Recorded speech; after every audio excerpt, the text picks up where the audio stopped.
Good day mga ka-copy.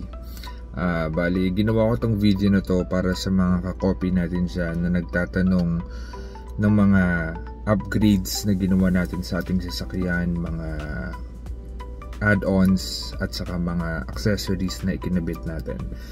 Siya nga pala, itong sasakyan kong to, si Venti ay 2 years na sa akin, this May 24. So far, ito yung mga accessories or mga upgrades na ginawa ko. Bale, let's start sa external and then internal upgrades. So, let's start. Ang pinakauna kong in-upgrade ay horn. Kasi alam naman natin na napakaliit ng bosina ng Espresso na parang walang tumatabi or naniniwala. Kasi feeling nila siguro ay motor na yung dumadaan. Ang aking ipinalit ay PIAA Auto Style horn. Next kong pinakabit ay pull bar at AES laser gun. Bale, ito yung low beam color white. Tapos color yellow naman yung high beam. Kaya ko siya pinakabit kasi madalas ako umuwi ng province namin. Napakadilim at malubak din. Pag ito ang gamit ko, kita ko yung mga biglang tumatawid na hayop, mga lubak at syempre yung mga tao kasi up until now, stock headlight pa din yung gamit ko. Mas malayo at maliwanag nararating ng ilaw lalo na sa gabi. Take note na ginagamit ko lang ito sa mga lugar na madilim ang kalsada. Hindi ko siya ginagamit pag nasa city since well-lit naman mga streets dito sa Manila. Hindi ako tulad nung iba na gumagamit ng fog light kahit wala namang fog dahil naka-dark tint. Sorry na agad sa mga tatamaan. Ito naman ay pa-first birthday gift ko kay Venti. Matagal ko na itong pinag-iisipan kasi need siyang butasan. As much as possible, ayoko magbutas-butas ng parte ng sasakyan. Pero nag-decide na ako kasi ginagamit ko ito as may DRL or daytime running light. Hindi ganun kalakas yung buga ng ilaw nito unlike dun sa AES. Hindi ko rin ito madalas magamit. Bale, ganito yung ginagawa ko. Pag gabi at gusto ko makita dinadaanan ko, ang gagamitin ko ay yung nasa gitna na AES. Pero pag kita ko naman yung daan pero gusto ko visible sa sasakyan ko or si Venti, eto gamit ko. For example, morning tapos sobrang lakas ng ulan at low visibility, gamit ko ito para makita ako. Pwede ko din gamitin yung AES ng sabay kung ako naman yung nahihirapan makakita. Pero pag kita ko naman yung daan, eto lang yung bubuksan ko. Next naman ay kilay. Kaya Espresso ang pinili ko kasi gusto ko yung itsura niya, mukhang bulldog or yung pug. Tapos lagyan mo pa ng kilay so para siyang maangas na maldita. Sabi ng mga nakakita lalo na sa gabi, ang sungit daw tingnan, kala mo ang laki. Ayun, tapos sequential na din siya pag naka-hazard or nagsisignal. Ito naman ay letter emblem. Matagal ko na gusto magkabit nito kaso ang dami na kasing may letter emblem sa hood. Gusto ko kakaiba naman at hindi yung parang pinagsisigawan na Espresso to. Gusto ko yung minimalist lang kaya naisipan kong dito ikabit tapos maliit lang yung mga letters para proportion. Sa sobrang excited ko nga, hindi siya pantay. Pinost ko ito sa feed ko last year. Sabi din nung ibang nakakakita na hindi familiar sa Espresso. Akala nila stock siya. Nagugulat sila na ako lang yung nagdikit. Next is rear bumper light or ang tawag ko dito ay blush or blush on. Kasi pag naka-hazard, parang nagbablush si Venti. Pinakabit ko ito kasabay ng kilay at sequential na din siya. Tapos nagpalit na din ako ng LED na plate light.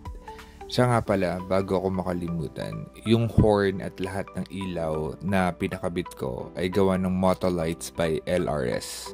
Nakita ko lang sila dito sa Facebook tapos nagustuhan ko yung gawa nila kasi napakalinis at aside from that, napakaayos nilang kausap. Sila lang yung pinagkakatiwalaan kong gumalaw ng sasakyan ko. Customer na nila ako since 2023 pa. At sa mga nagtatanong kung mavo-void ba yung warranty, hindi po. Kasi after ko magpakabit, nagkakataon na PMS ko na at hindi voided ang warranty ko. Yung Facebook page nila ay ilink ko na lang, or yung Facebook page link nila ay ilalagay ko na lang sa description. Next is rain visor at blind spot mirror. Naisipan ko maglagay nito, yung blind spot mirror, para sa mga sasakyan na mahilig tumambay sa blind spot ko, lalo na mga motor. At sobrang useful nito kasi madalas reverse parking ako mag-park, so para iwas gasgas sa mugs. Ito naman ay TPMS or Tire Pressure Monitoring System. Sobrang gamit na gamit ko ito at nakakatulong din siya sa peace of mind ko during travel. Para alam ko kung nabutas na ba yung gulong ko sa napakagandang kalsada ng Pilipinas. At para din hindi ako manghuhula kung need ko na bang magpahangin or hindi. Isa na to sa mga malaki kong gastos, Italian leather seat cover. Mas napili ko Italian kaysa German leather kasi based sa experience ko, ang bilis mag-crack or magbitak-bitak pag German cover, unlike Italian. Tapos ang soft pa ng texture niya. Pinagawa ko ito sa Bro Auto Seat worth 8K at meron din siyang warranty. Okay din magpagawa sa kanila kasi maayos din kausap at pwede ka magpa-customize ng design at color na gusto mo. Yung cloth seat cover naman ay nilagay ko lang para hindi agad dumumi yung leather seat ko at madali lang siya tanggalin para labhan.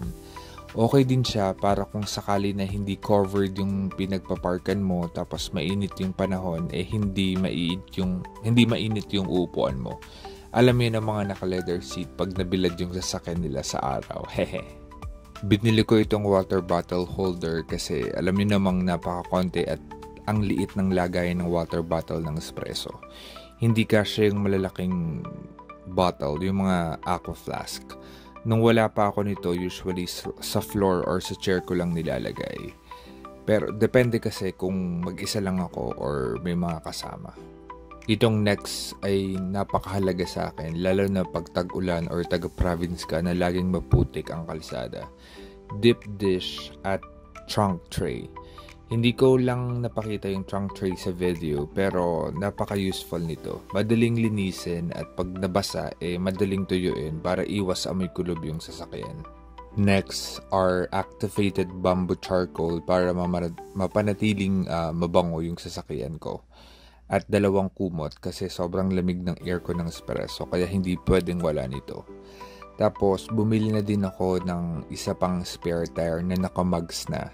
At pareho silang nasa trunk for 2 reasons. Una, pag donut spare tire kasi yung pinalit or ginamit mo pag nasira gulong mo, hindi mo pwedeng itakbo ng malayuan. Pangalawa, kaya pareho silang nasa trunk kasi madalas ako lang mag-isa mag-travel. At every time na dumadaan ako sa skyway or expressway, medyo hinahangin ng konti sa espresso kasi nga magaan lang siya. Pero hindi naman yung OA na sinasabi ng iba na liliparin yung sasakyan mo. So para mas stable, ginawa ko siyang pampabigat para bumigat lang ng onte at mas madaling makontrol yung sasakyan, lalo na sa mahangin na lugar. Tint. Ang gamit kong tint ay Kirena. Sa Cubao branch ko pinakabit. Lahat ng window ko ay light shade, good for privacy at visibility.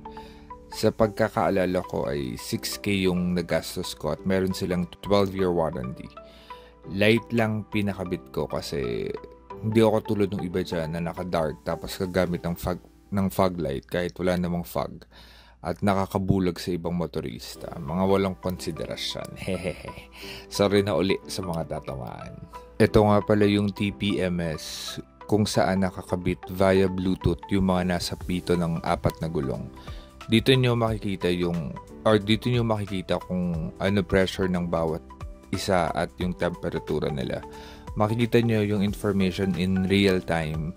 Tapos battery operated na siya, rechargeable via USB or solar. Next is cellphone holder. Dito ako nahirapan ng sobra. Kasi maliit lang espresso, so maliit lang din yung dashboard. Tapos medyo malaki pa yung phone ko. Pero so far, 3 yung nag-work for me out of 7 cellphone holder na nabili ko. Una is yung may long bendable arm. Madalas dyan nakalagay cellphone ko. Yung isa is yung may MagSafe. Ginagamit ko ito pag magba-vlog kasi madali siyang ilipat-lipat ng pwesto para sa different view as long as flat surface. Tapos yung third ay yung may oval na magnet. Ginagamit ko din ito depende sa cellphone case na gamit ko. Kasi hindi lahat ng case ko ay MagSafe. At dito ko din nilalagay pag mag-long drive ako. Kasi for me, mas madali siyang makita pag andito sa pwesto na to.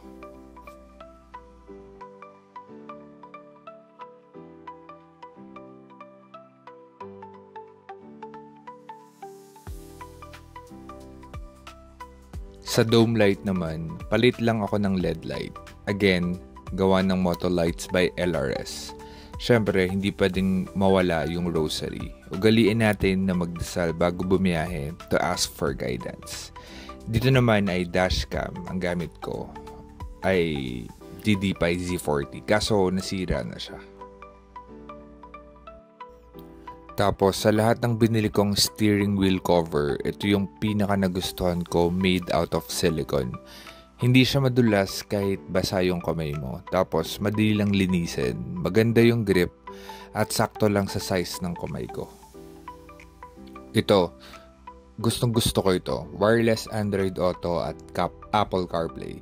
Kasi una, ang hirap maghanap ng proper na cable na mag-work at pag nakakita ka na ng maayos na cable, hindi naman stable yung connection.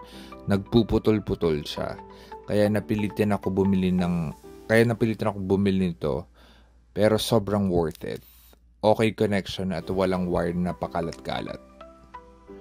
Isa sa mga best buy ko ay center armrest kasi nakakangawit ng braso kasi walang mapatungan. Nabili ko lang ito sa Lazada. May 2 layer na compartment. May mga extra USB hub for charging sa harap at para sa mga nasa likod na passenger.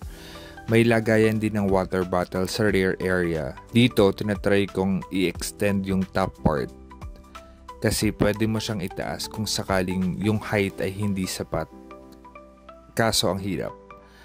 Ang maganda dito, compared sa unang version, ay hindi mo kailangang magbutas at mag-screw.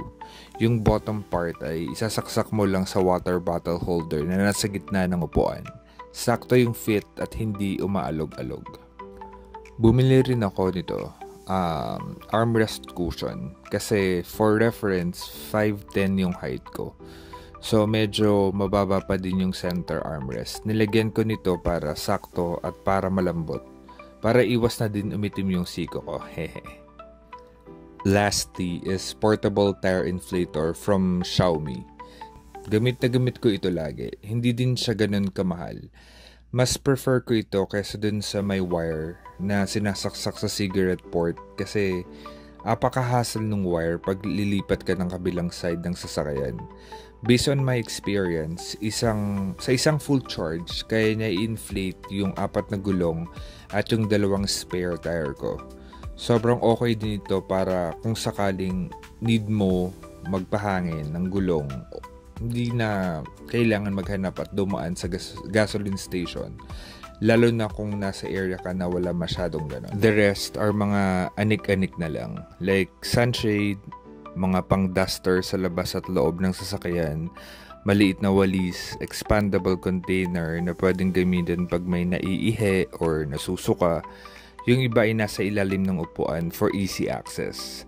Tire repair kit at maraming pamunas kasi ayoko talaga ng maduming sasakyan, lalo na yung loob. So yun yung mga nabili ko sa loob ng 2 years simula nung na-release si Venti from Casa. At kung napapansin niyo, karamihan sa mga parts ay stock pa din. Kasi gusto ko muna i-enjoy yung mga original na parts at i-upgrade ko na lang sila pag nasira na or hindi na gumagana. For now, unahin ko muna yung mga needs. Sisingitan ko na lang ng mga pampagwapo kay Venti once in a while. For now, ipon-ipon ulit kasi part of adulting. Kung may mga tanong kayo, suggestions, comments, don't hesitate to ask me. Kung nakaabot kayo sa part ng video na to, maraming salamat and drive safe. Wink-wink sa daan mga ka-coffee. Have a wonderful day.